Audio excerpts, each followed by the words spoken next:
Agaseke k'amakuru mu karere ngapfunduriye muri Kongo Kinshasa. Umutwe wa M23 kuwa kabiri watanze impuruza ku bihe bisa n'imperuka bikomeje kubera muri komine Minembwe muri Kivu Amajyepfo y'ingabo za leta ya Kongo zikomeje gukorera abaturage ubwicanyi ndengakamere. Umuvugizi wa M23 Lawrence Kanyuka anyuze ku rugo rwa X yavuze ko usibye ko abanyekongo ubwoko bw'abanyamurenge bari kwicwa, leta ya Kongo no gukora ibikorwa byo kuvana abaturage mu byabo ku mbaraga. Ati turatanga impuruza ku baturage ba Kongo Kinshasa kubiri kubera mu Minembwe, aho ibintu byafashe n'intera ikomeye mu gisa nk'imperuka. Ubwicanyi no kuvanwa mu byabo ku gahato ku bavandimwe bacu b'abanyamurenge bikomeje ubudacogora, imiryango yose irimo kurimurwa burundu. M23 yavuze ko mu rwego rwo kubungabunga agaciro ka muntu yirinze gushyira ku karubanda amashusho ateye ubwoba cyane y'ibiri kubera muri Minembwe. Kugeza ubu byamenyekanye ko biciwe muri kiriya gice barimo umukambwe witwa Rudaga Adrian w'imyaka 95 y'amavuko wiciwe mu bitero bya drone. Ihoro ry'ingabo za leta ya Kongo zagabye mu bice bya Minembwe kuwa mbere tariki ya 23 kuri ubu abanyamurenge n'imiryango itandukanye iharanira uburenganzira bwa muntu bakomeje kwamagana ibitero ingabo zirimo iza FARDC, iz'u Burundi na FDLR bakomeje kugaba mu Minembwe, ari nako basaba umuryango mpuzamahanga kugira icyo bikoraho. Imirwano ikaze kandi yadutse mu gitondo cyo kuwa mbere ahitwa Kazinga, umudugudu wa Murenge muri Osobanyungu wo muri teritwari ya Masisi mu cy'Amajyaruguru muri Burasirazuba bwa Kongo Kinshasa. Nk'uko amakuru aturuka mu nzego z'umutekano zabo n'abayobozi gakondo abitangaza, imirwano yatangiye hagana mu saa 1 za mu gitondo ubwo inyeshyamba za M23 zagabaga igitero ku bindiro by'inyeshyamba za Wazalendo buzigenzura kariya gace k'ingenzi. Biravuga ko imirwano yakoreshwemo intwaro ziremereye n'izoroheje, kandi urusaku rw'ibisasu rwumvikanye mu midugudu myinshi ikikije aho ngaho bitera ubwoba abaturage b'abasivile,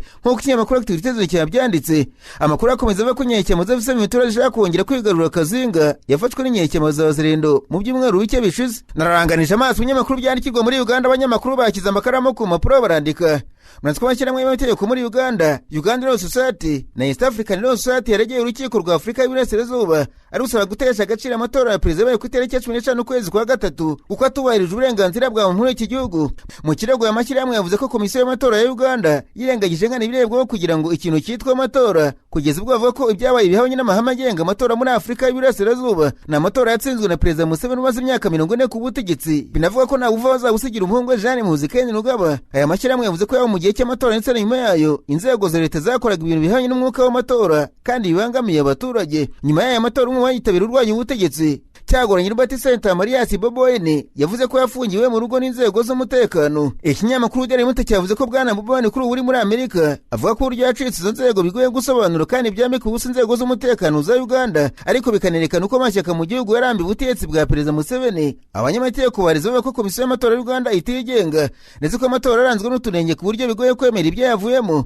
Ikinyamakuru Daily Monitor cyavuze ko Uganda Law Society ndetse na East African Law Society bavuze ko amatora yaranzwe n'ubwiru kuko bangihinduririza kuza kuyakurikirana ndetse ko barwanya leta bahungetswe mu bihe by'amatora. Mu gihe cy'amatora ya Uganda internet yavanweho mu gihugu hose, ayo mashyirahamwe y'amategeko akaba asanga ko ari ukugira ngo habemo zamaguye. Muri iki kirego abanyamategeko basaba ko urukiko rwanzura ko amatora yabaye ikinamico akwiye guteshwa agaciro, abaturage ba Uganda n'abayase bagasabwa imbabazi kandi hakaba ubuvuzi bwo mu mutwe ku bantu bose bagizweho ingaruka n'iryo kinamico y'amatora. Biteganyijwe ko perezida Museveni azahira mu kwezi kwa gatanu w'imwaka. Urukiko rw'ikirenga muri Uganda ruherutse kwakira ubusabe bwa Kasibante watanye na Museveni wari waregeye ko aya matora ateshwa agaciro ariko zo gukuramo ikirego avuga ko ibimenyetso kwibona bitazamworohera. Urukiko rwahise rwanzura ko niba nta kindi kirego cyatambamira perezida Museveni kurahira itorwa rye ryemejwe agomba kuzahira guteka n'imanda y'imyaka 5 mu kwezi kwa gatanu muri uyu mwaka. Hagati y'umunyapolitike utavuga n'ubutegetsi muri Uganda Robert Senta mu cyaguranye Marias Boboene yongeye kwibasira no gushinja ubuswa umugaba mukuru w'ingabo za Uganda, avuga ko ubwenge bwe budafite ubushishozi. Umunyapolitike uri kugaragara mu mashusho avuga ko abayeho nawe muhungira aho yahungiye ku cyumweru yanditse ku rugo rwa X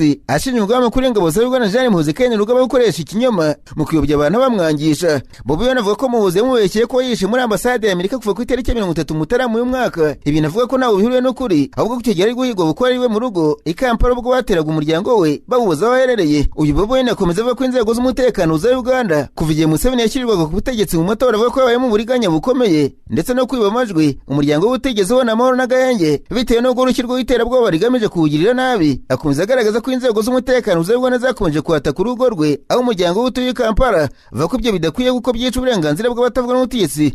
Avuga ko ubwenge bwa Jeanne Muhoozi Rugaba budashishoza bitewe n'ibikorwa bukoresha. Boboene kandi yanazindutse yandika ku rugo rwa X ashinja leta ya Zimbabwe kwica amahame arengera uburenganzira bw'abatavuga n'ubutegetsi. Avuga ko ubutegetsi bw'icyo gihugu bwafunze Tendai umunyamategeko akaba n'umunyapolitiki wari kumwe na bagenzi be bo banavuga ko umunyapolitiki hamwe na bagenzi be bafunzwe bazira ubusa rwamaganiraga kuri icyifuzo cyo kongera manda y'umukuru w'icyo gihugu ndetse no gushaka ko perezida wacyo yajya atorwa gusa n'abagize inteko ishinga amategeko ya Zimbabwe. Ibintu bamaganiye kure bikabatera gufungwa. Yongeye ko ibikorwa byo gufunga abarwanya ubutegetsi ari igikorwa cyica uburenganzira bwabo kandi ko bitari umurongo w'ubutegetsi bwubahiriza amategeko ndetse n'uburenganzira bwa muntu. Asaba ko abanyapolitiki barekurwa. Mabwire kandi ko igipolisi cya Uganda mu karere ka Kabale cyatangiye gukora iperereza nyuma y'urupfu rutunguranye rw'umusirikare mu ngabo z'icyo gihugu cya Uganda UPDF Sergeant Tumwesige Robert. Umurambo we wasanzwe mu rugo rw'iwe iminsi aburiwe irengero. Sergeant Tumwesige yabarizwaga muri diviziyo ya kabiri akaba yarakoreraga mu biro by'ubutasi ku mupaka wa Mukoke mu ntara ya Maziba. Yasanzwe yapfuye ari kuburirwa mu gitondo cyo kuwa mbere. Ibinyamakuru byo muri Uganda byavuze ko hari yashize iminsi igera kuri 5 hatazwa ahantu aherereye, bitera impungenge muri bagenzi be ndetse n'abayobozi b'inzego z'ibanze. Iki kibazo cyamenyekanye ubwo umuyobozi wabo Christopher Nganeziyo yamenyeshaga polisi nyuma yo kubona umusirikare amaze igihe yarabuze. Abayobozi bo kuri sitasiyo polisi y'Amaziba bahise bagera aho hantu kugira ngo ufite ibimenyetso mbere yo kohereza umurambo mu rukiro rw'ibitaro by'akarere ka Kabale kugira ngo ukorerwe isuzuma. Agaseke k'amakuru mu karere ngapfunikire muri Kenya. Abanyamakuru bakozeje ba muri no barandika Banskoza Minisitiri w'Abanyamahanga wa Kenya Rafael Tuju yatowe muri yombi y'umunsi umwe avuga ko yaburiwe irengero. Ibyo bikaba byari byatumye impungenge ko ashobora kuba yarashimuswe. Mu kiganiro yagiranye n'abanyamakuru umuyobozi w'iperereza ry'ibyaha Mohamed Amin yavuze ko Tuju yari mu rugo igihe cyose, avuga ko ibura rye ryateguyeho kuba ikibazo cy'ukuri cy'umuntu washimuswe. Mbere gato yuko atabwa muri yombi Tuju yarebwiye televiziyo The Citizen TV yo mu iki gihugu ko yagiye kwigisha nyuma yo gukurikirana muri imodoka idafite ibirango. Uyu ari minisitiri amaze igihe kinanganye n'ikibazo cy'amategeko cyo kugurisha imitungo ye mu mujyi wa Nairobi kubera inguzanyo y'banki itishyuye. Amin yavuze ati imyitwarire yakozwe nkana na Rafael Tuju isa nkaho ari igikorwa cyateguye cyo kubeshya abaturage kugira ngo bagire impuhwe zidafite ishingiro no guhungabanya ubunyangamugayo bw'urwego rwa polisi rw'igihugu.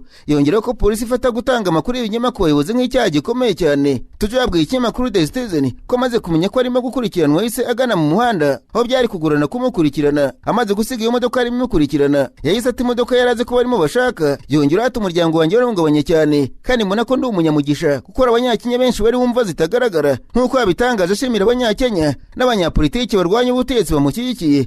Yavuze ko abandi banyakenya bishwe cyangwa se bashimiswe mu bihe byashize, asobanura ko ariyo mpamvu atasabye ubufasha bwa polisi ahubwo akajya kwihisha. Mbere yaho polisi yarivuze ko gukora iperereza ku ibura rye ryatangajwe inasaba abaturage gutanga amakuru yaho ari.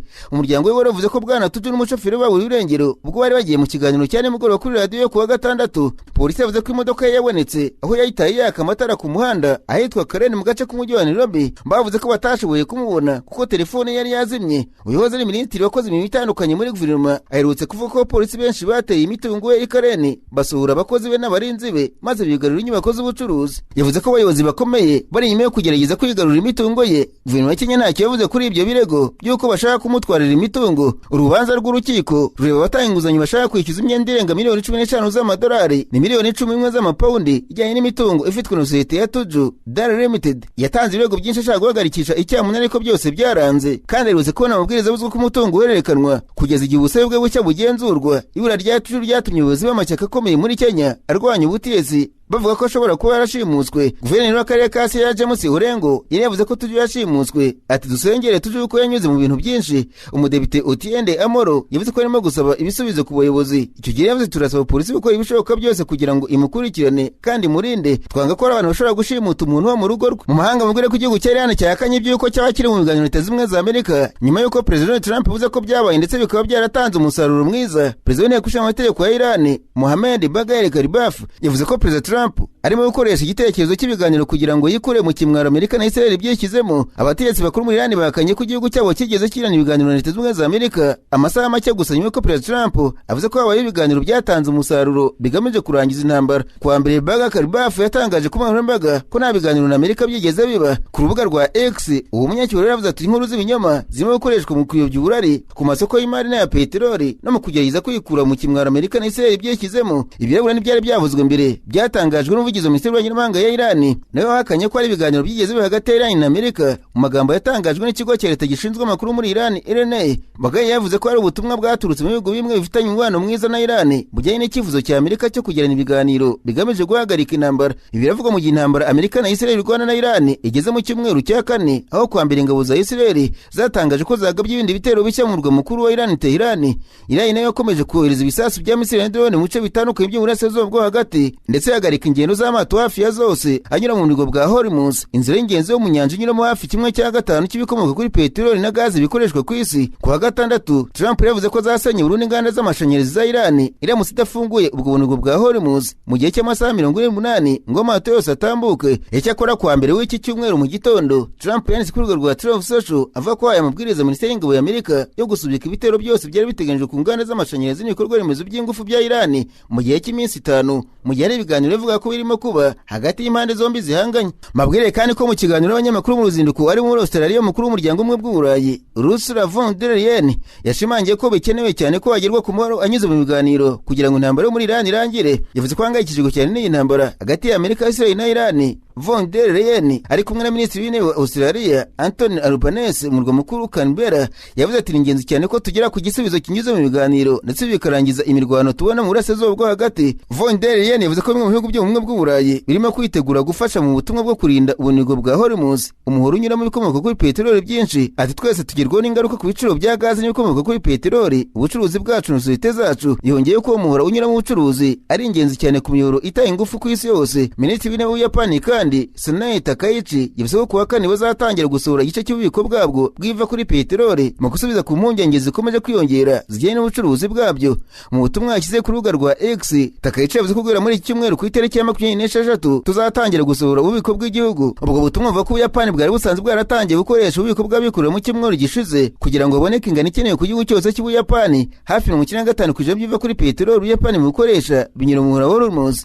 Igiciro ku ipimo mpuzamahanga kiva kuri peteroli cyongeye kurenga amadolari $100 y'Amerika ku kagunguru kamwe nyuma yo kugabanuka cyane ku wa mbere. Uyavunje mu mafaranga y'u Rwanda arangana n'$125 by'amanyarwanda ku kagunguru kamwe. Mu gitondo cyo kwa kabiri muri Aziya icyo gipimo ngenerwaho kibiva kuri peteroli cyazamutseho 3.5% kigera ku madolari $369, mu gihe igipimo kibiva kuri peteroli gikoreshwa cyane muri Amerika cyo cyazamutseho 3.2% kigera ku madolari $91.5. Igiciro cya Brent cyagabanutseho hejuru y'10% ku wa mbere nyuma y'uko Perezida wa Amerika Donald Trump asubitse ibitero bishya kuri Iran byafatwa nko kongera ubukana bw'intambara. Navuga ko amasezerano y'amahoro ashobora kugerwaho vuba aha, ariko ubu bashoramari bari gupima ayo makuru bayagiranye n'ibyo Iran ivuga ihakana ko yagiranye ibiganiro na Amerika. Umuvugizi wa Minisiteri y'Ububanyi n'Amahanga ya Pakistan yavuze ko icyo gihugu buri gihe cyiteguye kwakira ibiganiro mu gihe cyose impande biri bazibishaka. Tahir Andrabi yabwiye ikinyamakuru BBC ko Pakistan yakomeje gushyigikira ibiganiro na diplomasi agamije guteza imbere amahoro n'umutekano mu karere.